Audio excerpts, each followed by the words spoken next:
এই কথা যে বলবে সকালে 7 বার সন্ধ্যায় 7 বার দুনিয়া আখিরাতের যে কোনো প্রয়োজন আল্লাহ পাক পূরণ করে দিবেন ইনশাআল্লাহ।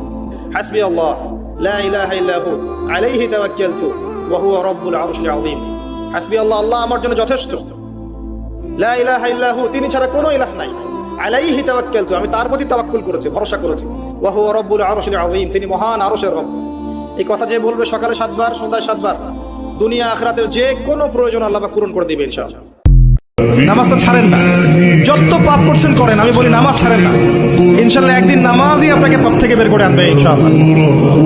শয়তান আপনাকে হতাশ করতে চাইবে, শয়তান আপনাকে হতাশ করতে চাইবে যে তুই তো গার্লফ্রেন্ডের সাথে কথা বললি, রাতের বেলা পর্ন দেখলি, তুই তো ফ্রি মিক্সিং এ আছিস, তুই মাদক দ্রব্য খাচ্ছিস, তুই কাজে ফাঁকি মারিস, ট্যাক্স আদায় করিস নাই, দুর্নীতি করছিস, তুই আবার নামাজ পড়বি কেন? শয়তান আপনাকে এগুলো বোঝাবে, কিন্তু নামাজ তো আমার সময় পায় না, আমি তো অনেক পাপী মানুষ, এই ধোঁকায় পা দিবেন না। আপনি নামাজ কন্টিনিউ করতে থাকেন, ইনশাআল্লাহ আল্লাহ পাক আপনাকে পাপ থেকে বের করে আনবেন। ওই নামাজটা যদি ছেড়ে দেন তাহলে আর কোনো হাতিয়ার বাকি থাকবে না। আল্লাহ বলছেন টেনশন করো না, কষ্ট পেও না, তোমার রব তোমাকে ছেড়ে দেননি। বলে সাউফা ইউতিকা রাব্বুকা ফাতারদা, তোমার রব তোমাকে শীঘ্রই দান করবেন আর তুমি সন্তুষ্ট হয়ে যাবে। এই পুরো দুনিয়াটাই অভিনয়ের মঞ্চ, আর আমরা সবাই নিজ নিজ জায়গায় অন্যের সাথে অভিনয় করছি। কোনো কোনো ক্ষেত্রে আমরা নিজেরা নিজেদের সাথে অভিনয় করছি।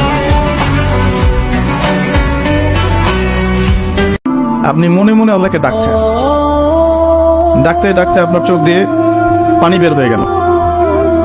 আপনি বুঝে নিয়েন ঠিক ওই মুহূর্তে আল্লাহ আপনাকে স্মরণ করেছে, এবং আল্লাহ আমাদের খুব কাছে আছেন। ওয়াইদা সাআলাকা ইবাদি আন্নী ফাইন্নী করিব, নবী বলে দাও তোমাকে যখন আমার বান্দারা আমার সম্পর্কে জিজ্ঞেস করে, বলে দাও যে আমি খুব কাছে আছি। উজিবু দাওয়াতাদ দাঈ ইযা দাআন, দোয়াকারী যখন আমাকে ডাকে আমি তার দোয়া শুনি। ভাই আল্লাহর সাথে যত পাপী থাকে থাক, এটা একটা সেজদায় মাফ হতে পারে ইনশাআল্লাহ।